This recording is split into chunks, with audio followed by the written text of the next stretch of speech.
Senhor a todos os irmãos, alunos da Escola Bíblica Dominical, principalmente da classe Abraão.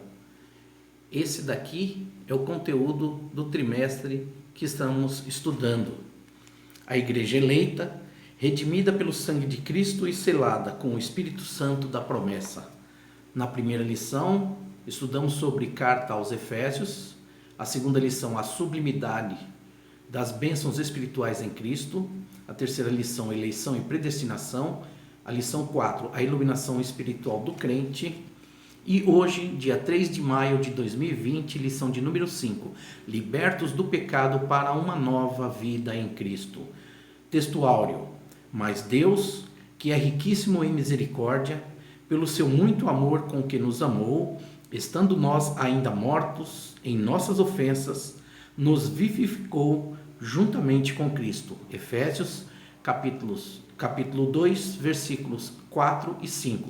E a verdade prática: por meio da maravilhosa graça divina, fomos libertos do pecado, perdoados e salvos da condenação, e ainda recebemos o direito à vida eterna. Deus abençoe a todos, tenham uma boa aula, um bom estudo, boa meditação na palavra de Deus. Deus abençoe.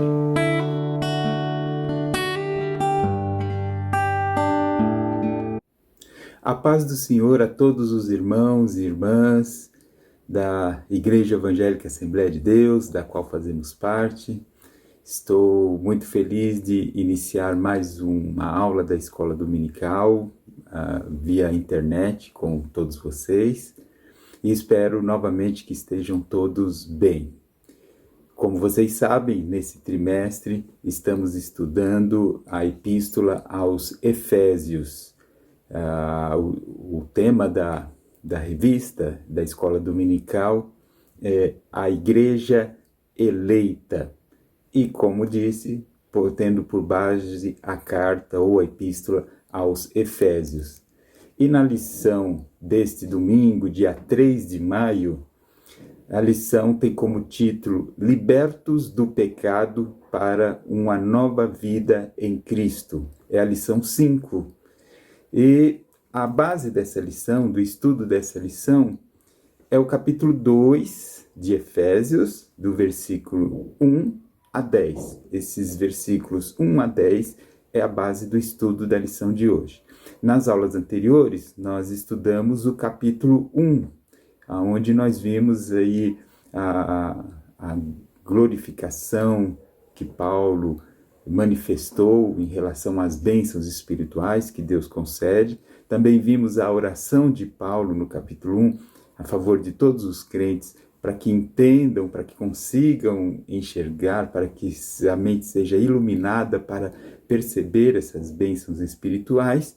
E agora nós entramos no capítulo 2, dos versículos 1 a 10. Eu quero aproveitar também nesta aula e fazer menção do aniversário do pastor Leônidas, pastor presidente desse ministério, que ocorreu no dia 30 de abril corrente, agora o último. Ele completou 73 anos de vida e nós louvamos a Deus pela vida dele. A igreja toda agradece por mais esse ano de vida e a escola dominical da mesma forma tem esse mesmo carinho, esse mesmo sentimento de agradecimento a Deus por esta vitória. E eu, particularmente, por ser filho, mais ainda estou feliz. Tivemos a oportunidade de, mesmo nessa quarentena, furar a quarentena e ir até a casa dele e ficar por uns momentos lá compartilhando, não só eu, mas toda a família juntos. Pudemos agradecer a Deus pela vida dele e também pela vida da minha irmã, a Miriam, que no mês de março também completou mais um ano de vida. Louvado seja Deus por tudo isso. Muito bem, e falando da lição da escola dominical, propriamente dita, essa lição 5, nós vamos olhando para o texto áureo que é mencionado na revista, que está por base os versículos 4 e 5 de Efésios capítulo 2, e esse texto áureo, ele resume mesmo a ideia desses 10 versículos, ou da lição de hoje também. Ele resume bem qual o assunto da lição. O texto áureo, versículo 4, diz: mas Deus, que é riquíssimo em misericórdia, pelo seu muito amor com que nos amou, estando nós ainda mortos em nossas ofensas, nos vivificou juntamente com Cristo. Esse texto áureo resume por quê? Ele mostra uma mudança. Paulo, nesses versículos, está relatando, está demonstrando para a gente uma mudança. E quando se fala em mudança, sempre tem que, automaticamente, tem aquele pensamento, mudar. Mas mudar de onde para onde? Mudança tem que sair de algum lugar e ir para outro lugar. E é justamente o que Paulo faz nesses 10 versículos, resumidos nos versículos 4 e 5. Que Deus nos tirou da onde? Da situação de morte espiritual e mudou o que era morte em vida. Nos ressuscitou, nos vivificou, nos deu vida. Os 10 versículos de Efésios 2 estão falando para nós justamente dessa mudança da morte para a vida. Cristo ressuscitou e nós também, com Cristo, ressuscitamos, passando da morte para a vida, e é o que Paulo narra ou explica nesses versículos. Quando se fala, então, em mudança, nós vemos, já analisando o texto mais detalhadamente, a primeira parte, que seria uma mudança de onde para onde. Então, de onde saímos, afinal? Essa é a primeira pergunta. Se é uma mudança, da onde para onde? Então, qual que é a origem? De onde saímos? O que mudou para a gente? A gente precisa entender o que mudou. Os versículos 1, 2 e 3 nos deixa isso claro. Versículo 1. E nos vivificou, estando vós mortos em ofensas e pecados. Nós saímos de um estado de morte espiritual. Essa é a situação do ser humano em geral sem Cristo. Morte espiritual. Você pode estar andando aí falando, mas eu estou vivo. Vivo nesse sentido aqui, material. Mas espiritualmente, todo ser humano está morto sem Cristo. E o morto, essa comparação que Paulo fez, é interessante porque ele procurou uma forma de deixar bem claro para a gente como nós estávamos de fato. Qual que é a situação de uma pessoa sem Deus, sem Cristo? E a situação é de morte. E a morte, vocês sabem que um morto, ele não sente nada, ele não tem dor, mas ele também não tem alegria, e ele também não tem controle. Um morto, um cadáver, é simplesmente uma forma muito grosseira, mas um pedaço de carne que as pessoas podem mover de um lugar para outro. Um morto, você pode colocar em qualquer lugar, ele nunca vai questionar ou reclamar, ele está morto. Então, você pode jogar no lixo, você pode jogar no fogo, você pode cortar, você pode bater, você pode sujar, você pode limpar. Não importa o que você faça, o morto não vai se manifestar. O morto, ele não tem vontade, ele não tem domínio, ele não tem controle, ele não tem nada. Um cadáver é algo que você manipula e faz o que bem entende, e você pode fazer coisas que a um vivo seriam humilhantes, a um vivo, uma pessoa viva não aceitaria determinadas coisas, mas a um cadáver, o que você pode fazer, e essa pessoa simplesmente não vai se manifestar, reclamar de nada. E mesmo também que você faça algum benefício, o morto também não vai te agradecer. E um cadáver não vai sentir alegria por nada de bom que você faça. Então é indiferente, bom ou mal, porque o morto não tem domínio. O morto não tem nada dele. E por isso Paulo diz que nós estávamos o quê? Mortos em ofensas e em pecados. Por isso que espiritualmente nós estávamos sem... A ideia aqui que Paulo diz é um ser humano sem Cristo, ele simplesmente não tem controle de nada. Ele está sob o controle dos seus pecados. Ele está envolvido, a morte dele, nas suas ofensas e pecados, ofensas que tem a ver com a ideia de moral, Então, essa situação que o ser humano se encontra, ele não tem domínio, nada. Ele simplesmente vai levado e é controlado pelo seu estado pecaminoso. Por isso que uma pessoa sem Cristo, conforme Paulo diz, é considerada morta. E esse é um grande problema, porque quem de nós gosta de ser controlado de uma forma assim, ninguém de nós gostaria que fizesse, humilhasse ou fizesse qualquer coisa sem a nossa vontade. Mas o morto não tem o que. Você pode fazer o que bem entende, eu já disse, o que bem entende com o cadáver, porque ele não vai reclamar, ele não tem o que ele dizer, o que ele reclamar. E essa é a situação do ser humano. O ser humano pensa que está no controle sem Cristo. Ele simplesmente pensa, ele acha, a sua cabeça, ele acha que está no controle, mas ele não está. Não está. O cadáver, ele não sabe, ele não tem consciência. Um cadáver não tem consciência da sua situação. Se você pegar um cadáver e tirar a sua roupa, despir totalmente e pintar de qualquer cor, cortar, partir em pedaços, fazer o que não importa o que seja. O cadáver, ele não tem consciência disso. E é justamente o que o ser humano vive sem Cristo. Ele não tem consciência da sua situação. Ele acha que está no controle, mas não está. E Paulo deixa claro que nós estávamos, todo ser humano estava mortos em ofensas e pecados. Paulo detalha o que essa situação de morte espiritual, o que faz conosco. Eu disse que um morto, um cadáver, não tem controle. E quem controla, então, o ser humano, se ele não controla por si, quem está no controle? Aí Paulo detalha o que guia o ser humano sem Cristo nesse estado de morte espiritual. No versículo 2, em que noutro tempo, primeiro, andastes segundo o curso deste mundo. O morto espiritual, em primeiro lugar, ele anda, ou esse verbo andar, é no sentido de controlar. Quem controla o ser humano?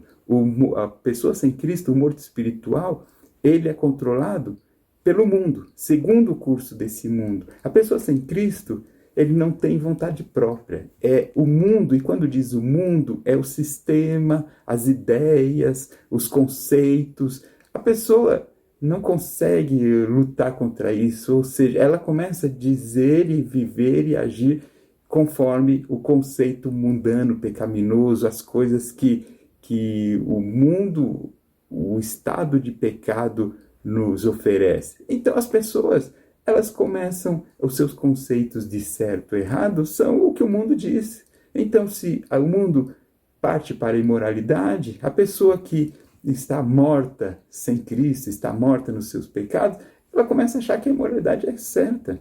A sua pessoa, ela vai sendo conduzida pelo mundo, pelo sistema em que nós vivemos, de uma forma em que o controle não é mais dela. Olha, você pode até ver, inclusive, tem bandidos que eles são tão controlados pelo mundo, pelo mal, na situação em que ele vive, no ambiente que ele vive, que às vezes ele diz, está convencido de que matar, de roubar é correto, que ele está fazendo certo. E ele, na cabeça dele, diz, não, mas é isso mesmo. E encontra muitas justificativas para isso. Então, a pessoa morta em pecado, sem Cristo, nós todos seres humanos, não é só o bandido, todos nós sem Cristo, nós vivemos controlados em quem? Primeiro, pelo curso deste mundo. Ou seja, nós vivemos controlados e fazendo, os nossos conceitos são o que o mundo diz, o que a imprensa diz, o que a mídia diz, o que a internet diz, o que os conceitos do mundo dizem, e eles ditam o que nós devemos ou não devemos fazer. E esse mundo é controlado por quem? Pelo maligno. E vivemos não a vontade de Cristo, e nem a vontade nossa, mas vivemos a vontade que os outros nos empurram. E os outros quem? Um mundo perdido. Veja bem, então, no estado de morte espiritual, nós, então, primeiro, andamos segundo o curso desse mundo. Quem nos controla? O o ambiente que vivemos de pecado. Segundo o príncipe, a continuação desse versículo, segundo o príncipe das potestades do ar, do espírito que agora opera nos filhos da desobediência. Ou seja, além de vivermos conforme o conceito do mundo e não termos domínio próprio, acharmos que isso é o certo, também o diabo, o maligno, controla a nossa mente. Aqueles desejos que vêm, muitas coisas, as tentações, nós não resistimos, porque estamos mortos, não temos o controle. Quem manda? São os espíritos malignos, a ação das potestades, o príncipe das potestades do ar. O maligno controla a mente das pessoas. Você pode falar assim, então está todo mundo possuído pelo demônio. Não é questão de dizer possuído nessa ideia que nós pensamos de possessão e vemos a pessoa se estribuchar. Não, as vontades, o desejo humano vai sendo conduzido pelas ideias e pelos pensamentos que o próprio inimigo coloca em nossa mente. Então, o mundo controla o homem que está morto em pecado, o inimigo, o príncipe das potestades controla, e em terceiro, no versículo 3, andávamos nos desejos da nossa carne, fazendo a vontade da carne e dos pensamentos. Ou seja, o terceiro controle de uma pessoa que está morta em ofensas e pecados é a nossa carne, o nosso desejo carnal. Não, a pessoa não consegue controlar e fala, mas eu até sei que está errado, eu às vezes sei que não devo fazer uma coisa, mas quando eu vi já fiz, eu não consegui controlar. São os desejos da nossa carne, da nossa natureza pecaminosa. Então, o que Paulo diz? Da onde que nós viemos? Da onde que nós viemos? Da onde que é essa mudança nesse texto? Ele primeiro deixa consciente de que uma pessoa sem Cristo, ela está morta espiritualmente. Se ela está morta, ela não controla. E quem controla? Controla. O mundo nos controla. O curso desse mundo. Segundo, o que nos controla é o príncipe das potestades do ar, a ação demoníaca na nossa vida. E terceiro, quem nos controla? Os desejos da carne. Então, não há forças para resistir a essas três influências, a esses três controles. Porque se é morto, então o controle está nesses três fatores, é o que Paulo diz. E aí, Paulo nos dá o destino, nesse final do versículo 3. E éramos, por natureza, filhos da ira, como os outros também. Ou seja, Paulo diz que quando estávamos mortos, nesse sentido de morte espiritual, éramos por natureza filhos da ira. Numa outra forma de interpretar, de traduzir isso, ele está dizendo que éramos por natureza merecedores da ira. Esse filhos da ira significa por natureza merecedores da ira. Por quê?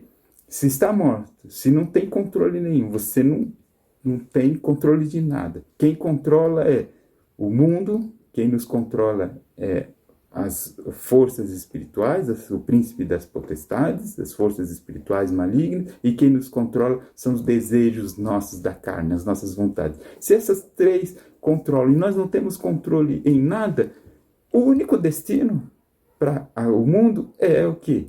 A ira. A ira é a condenação. Era o nosso destino.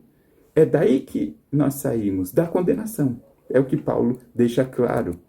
E nos versículos 4 e 5, que é justamente o texto áureo que nós lemos, onde resume essa mudança, está o fator maravilhoso dessa situação. Estávamos mortos, sem controle nenhum, de nossa parte. O defunto não controla nada. Quem controla nós são esses fatores. Mas aí, nós mudamos. Houve uma mudança desse estado para outro que nós já vamos falar. Mas essa mudança foi iniciativa, qual o motivo? Por que nós estamos... O que aconteceu para nós mudarmos? Versículos 4. Mas Deus, a iniciativa não foi nossa, porque lembra o que nós éramos espiritualmente? Nós éramos mortos, nós éramos defuntos espiritualmente. E um defunto não faz nada. Eu falei muitas vezes que o defunto não tem iniciativa, não tem ação. Ele não consegue por ele mesmo fazer as coisas, tomar o controle.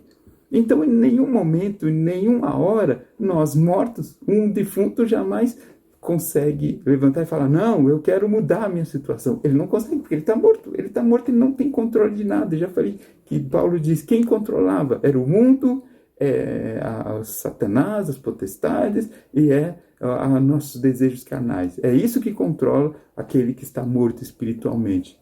Então, Paulo diz, alguém tinha que mudar essa situação. Alguém tinha que tomar essa iniciativa. E no versículo 4 ele diz, mas Deus tomou a iniciativa. Deus. E aí o motivo, porque ele olhou para nós mortos em ofensas e falou, que ele merece ser mudado. Não, sabe qual foi? Paulo diz, Deus que é riquíssimo em misericórdia, pelo seu muito amor com que nos amou. Então, a mudança ocorreu por iniciativa de Deus. Nós jamais teríamos condições, simplesmente porque nós éramos mortos espiritualmente. Um morto não tem iniciativa. Quem tomou a iniciativa? Deus. E qual o motivo? O que ele enxergou em nós para tomar a iniciativa? Nada. Nada.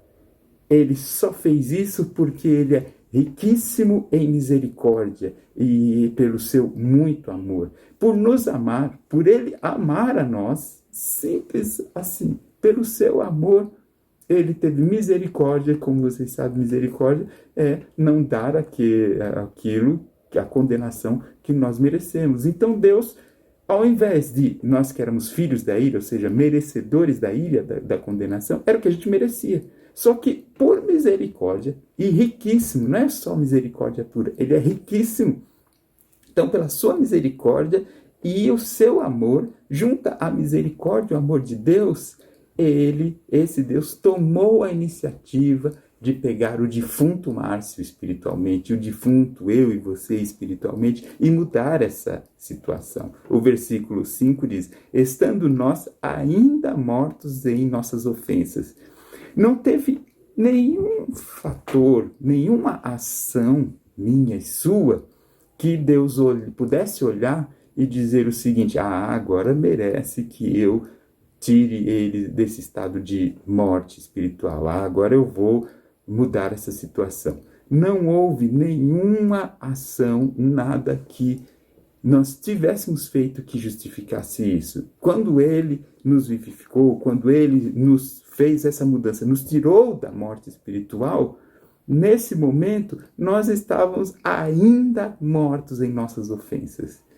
Paulo coloca essa expressão para deixar claro que o morto, o defunto, eu e você espiritualmente, não fizemos nada que merecesse.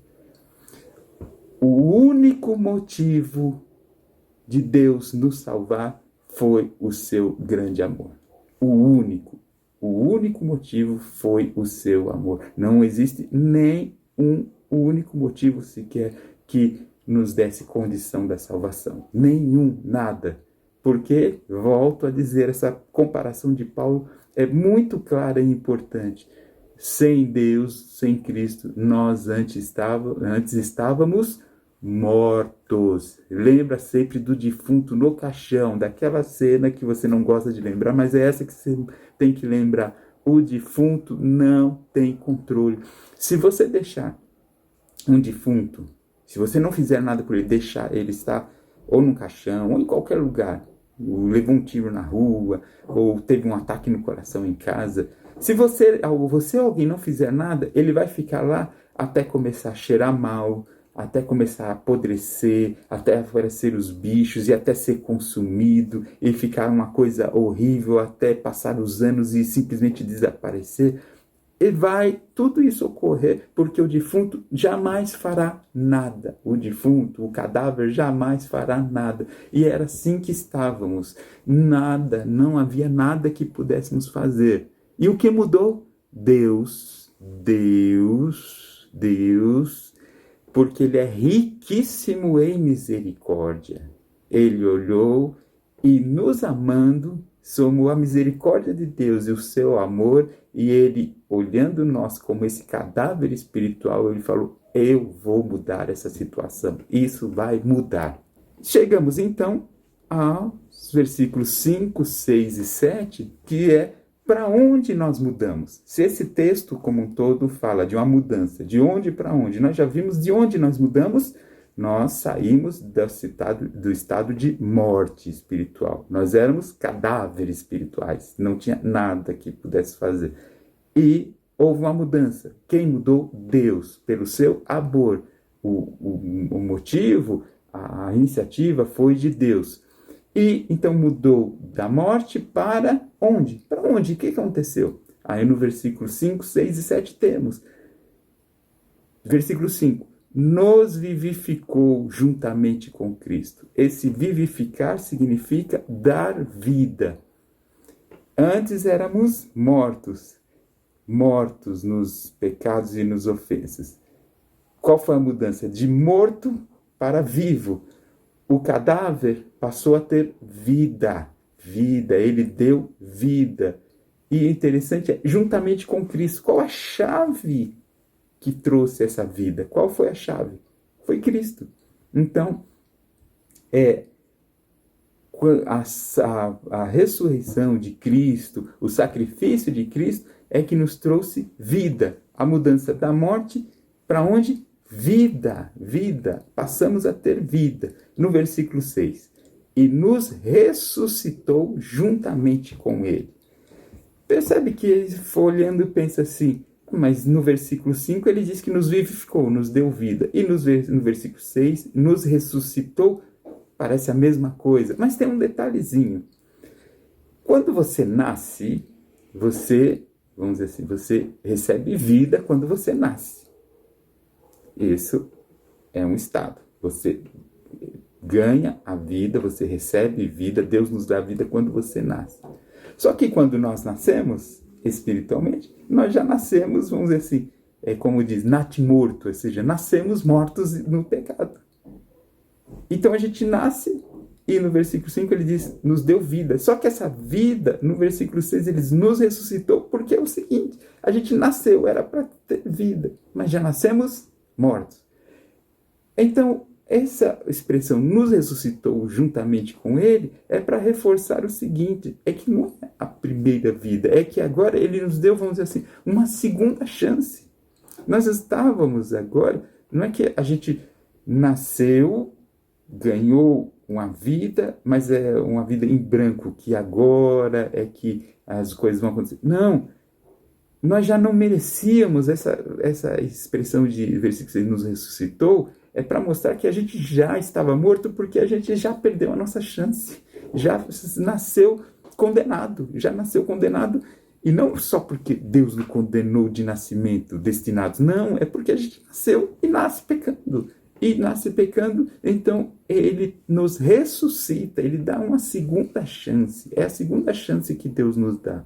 Então, o que ele mudou? No versículo 5, ele nos vivificou, nos deu vida. Nós que éramos mortos, passamos a ter vida. No versículo 6, nos ressuscitou. Ou seja, nós éramos mortos, mas nós éramos, inclusive, mortos cadáver, que o nosso destino era de ser controlado e só feder espiritualmente, é ser nojento por estarmos simplesmente controlados só pelos pecados, pelo mundo, por Satanás, pela nossa carne. Era isso que controlava nós, era só sujeira espiritual. Mas Deus nos ressuscitou. Ele nos deu uma nova vida. Ressuscitar é viver de novo. Então, ele nos ressuscita, ele dá a segunda chance para mim e para você. E, na continuação desse versículo, e diz, e nos fez assentar nos lugares celestiais em Cristo Jesus. Olha só, de onde mudamos? Da morte, onde éramos controlados pelo pecado, agora, para onde fomos? Para onde mudamos? Nós mudamos para a vida, nos vivificou. Nós mudamos para uma segunda chance, ele nos ressuscitou, ou seja, nos deu uma segunda chance. E com essa vida, com essa segunda chance, ele diz que nos fez assentar nos lugares celestiais. Ele pegou um cadáver nojento, espiritualmente, e dá vida. E aí ele não é que ele vai esperar uma carreira para desenvolver ele deixa claro que ele simplesmente, imediatamente pega e nos faz assentar na glória, no trono das coisas celestiais, nos lugares celestiais, nos direitos. É como se você nascesse num berço de ouro, vamos dizer assim. Nós, espiritualmente, Cristo, pela sua misericórdia, o seu amor, Deus, pelo seu amor, pela sua misericórdia, ele vai, tira o cadáver espiritual fedido e nos coloca nos lugares celestiais, nos colocando no berço de ouro espiritualmente, ainda coloca nesses lugares celestiais e lugares altos, que no versículo 7 diz o seguinte: para mostrar nos séculos vindouros as abundantes riquezas da sua graça, pela sua benignidade para conosco em Cristo Jesus. Então ele ressuscita, nos dá vida, nos ressuscita, nos coloca nas regiões celestiais e nos mostra bênçãos, riquezas. Então, de um cadáver abandonado espiritualmente, ele nos coloca em lugares celestiais para ver a grandeza da sua graça. Por isso que Paulo fez aquela doxologia lá, porque ele estava maravilhado com tanta bênção. E é o que Paulo nos explica nesse texto.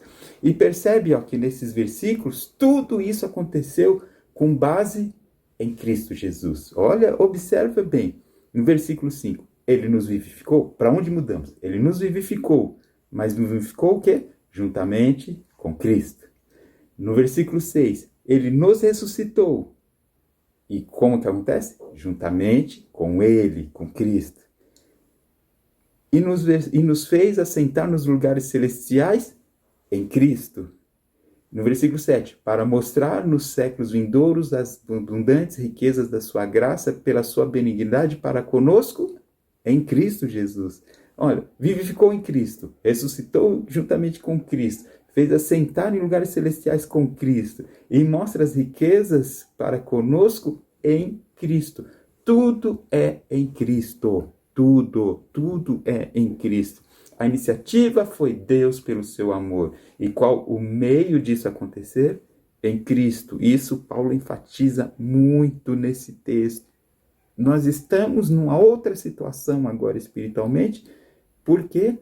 Porque Cristo fez isso. Tudo obra de Cristo. É o meio, é o caminho, é a forma de se chegar a esse estado, é com Cristo. E agora, nos versículos 8, 9 e 10, Paulo dá um toquezinho aí, uma explicação em algo que é muito importante para reforçar a mudança que aconteceu antes. Então, nós já vimos que a mudança foi de mortos espiritualmente para vivos em Cristo. Da morte para a vida. Foi essa mudança que aconteceu. Foi isso que mudou na nossa vida. Foi isso que aconteceu com todos nós. Não tínhamos controle, mas agora estamos vivos em Cristo. E nos versículos 8 e 9, ele diz, e 10, basicamente, o detalhezinho que ele reforça é afinal. Essa mudança, essa que a gente chama de salvação, sair da morte para a vida, essa mudança, ela acontece como? Nós fomos salvos pelas obras, pelo que fizemos, ou fazemos obras porque somos salvos? E a resposta é a segunda. Fazemos obras porque somos salvos.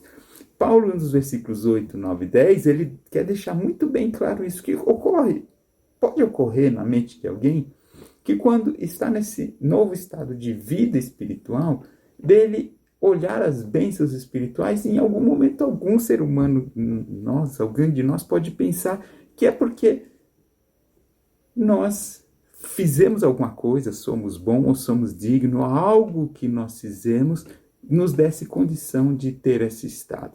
E aí Paulo vai deixar bem claro esse ponto, para a gente não se enganar. Então ele diz no versículo 8 e 9, porque pela graça sois salvos. Somos salvos o quê? Pela graça. Graça é o favor imerecido de Deus. É Deus, o seu favor imerecido, sem mérito nenhum nosso. Então, por quê? Pela graça sois salvos por meio da fé. E isso não vem de vós. é dom, é presente de Deus. Essa salvação, ela vem de Deus. Não vem das obras para que ninguém se glorie. Sempre, por isso que aquela comparação que ele fez no início de mortos espiritualmente. O morto não tem iniciativa nenhuma, nada que ele por si só fazer. Então, a salvação é pela graça de Deus, e isso não vem de vós, é um presente de Deus. Então, se estávamos mortos, quando ele diz no versículo, não vem das obras para que ninguém se glorie, é simplesmente Deus dizendo, se estávamos mortos, o que o defunto, o cadáver, poderia ter feito? Nada. Não dá para a gente olhar para trás de onde viemos e falar, porque eu melhorei isso, porque eu melhorei aquilo outro, porque eu contribuí, porque eu ajudei, porque eu prego, porque eu canto, porque eu oro. Nada. Porque antes era um cadáver. Era cadáver espiritual. E nessa situação, o que dava para fazer? Nada. Não conseguia fazer nada. A iniciativa foi de Deus. Deixar muito claro isso. Quem tomou a iniciativa? Deus. Aí você volta lá nas lições anteriores que falamos sobre predestinação, eleição, e falamos sobre livre-arbítrio, e aí você pergunta, mas e o livre-arbítrio? Aí é que está.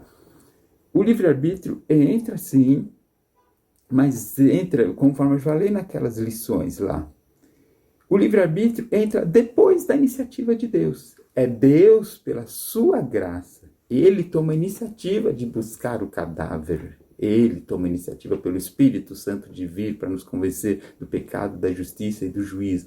Ele toma a iniciativa. Nunca é mérito nosso, porque nunca, em nenhum momento, em nenhuma situação, nós tínhamos condição de começar esse processo. Quem começou? Deus. Aí ele vem com aquela graça dele para nos buscar.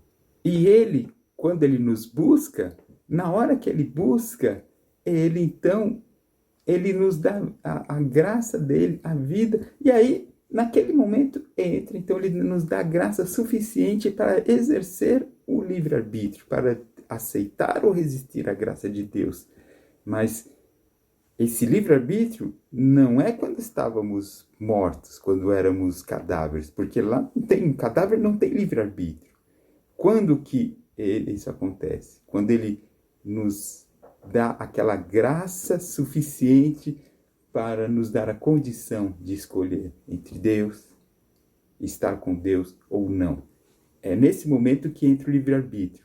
Mas nunca o mérito é do ser humano. O mérito é de Deus, porque sem a graça de Deus, jamais o defunto espiritual conseguiria tomar a iniciativa. É Deus que toma essa iniciativa. E aí, no versículo 10, vem, porque somos feitura sua, criados em Cristo Jesus para as boas obras, as quais Deus preparou para que andássemos nelas. Lá nos primeiros versículos, falava de andar segundo o curso do mundo, andar segundo a potestade das trevas, andar segundo a carne. Ou seja, a vida, quem controlava nós, era o mal, era o pecado. Só que agora eles mudamos da morte para a vida. E nessa mudança, agora, o que precisa acontecer? Não foi, conforme ele diz, não foi porque a gente fez as obras que nos deram condição dessa mudança, não foi isso. Mas agora que mudamos, ele diz que porque somos feitura sua, ou seja, ele nos fez agora, criou em Cristo Jesus com um objetivo, e esse objetivo é as boas obras. Aquele que é uma nova criatura em Cristo, ele precisa ter obras nessa nova vida. Ele precisa demonstrar a mudança que Cristo fez na nossa vida. Ele diz, criados em Cristo Jesus com o objetivo, com o propósito de fazer as boas obras, as quais Deus preparou para que andássemos nela. Ou seja, Deus nos deu essa nova vida esperando e contando, e colocando para que nós vivamos diferente. Não faz sentido uma pessoa dizer que é salvo, que foi alcançado pelo Evangelho, que está vivendo uma nova vida. Não faz sentido essa pessoa dizer que vive essa nova vida e não mudar o seu comportamento. Continuar, lembra como mortos espirituais éramos controlados pelo mundo, éramos controlados pelos potestades e éramos controlados pelos desejos da carne. Esses três agora não podem nos controlar. Agora, na nova vida, isso não controla, e quem controla? E como que nós devemos viver? Andar nas boas obras, criados em Cristo Jesus para as boas obras. Em Cristo nós devemos ver como Cristo, boas obras, as quais Deus preparou, para que andássemos nela. Ou seja, Deus nos criou novamente, nos conduziu, nos deu vida para andarmos diferentes, em obras diferentes. Não dá para alguém dizer que é salvo, que é uma nova criatura, vivendo do mesmo jeito que vivia antes. Não tem nexo, não existe isso, não tem lógica. E porque Deus nos preparou, Ele nos destinou, Ele nos moldou agora com essa nova vida para ter iniciativa. Antes éramos controlados pelo mundo, por Satanás e pela carne. Agora isso não tem mais controle. Agora Deus simplesmente preparou, deixou tudo no jeito. Agora temos condições, quando Ele diz que Ele preparou para que andássemos. Agora que somos vivos, o vivo decide, o vivo faz, o vivo age, o vivo ele toma iniciativa. Então agora a gente tem que tomar a iniciativa aqui de cumprir a vontade de Deus, de viver conforme a sua vontade, de fazer a sua vontade dia a dia. É isso que devemos fazer, é isso que devemos viver.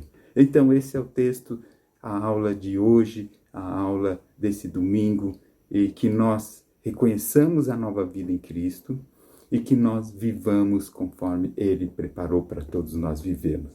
Que Deus abençoe a todos, em nome de Jesus, que Deus esteja na vida de todos. Eu estou aqui na minha casa, essas aulas é um jeito, acaba você conhecendo um pouquinho de onde eu vivo, e eu espero também que você esteja bem. Eu estou aqui em paz na minha casa, com a minha família, estou trabalhando, estou aqui na minha empresa trabalhando de casa, trabalhando bastante, mas Deus tem nos mantido, nos guardado, nos dando saúde, e é a minha oração, o meu pedido, que Deus também cuide de cada um de vocês, da vida de vocês, cada um de vocês permaneçam firmes com Deus, com Cristo, confiando nele, que tudo isso vai passar, tudo isso vai ser superado, porque Cristo nos deu vida e vida abundante, e vamos colocar a nossa vida aos cuidados dele.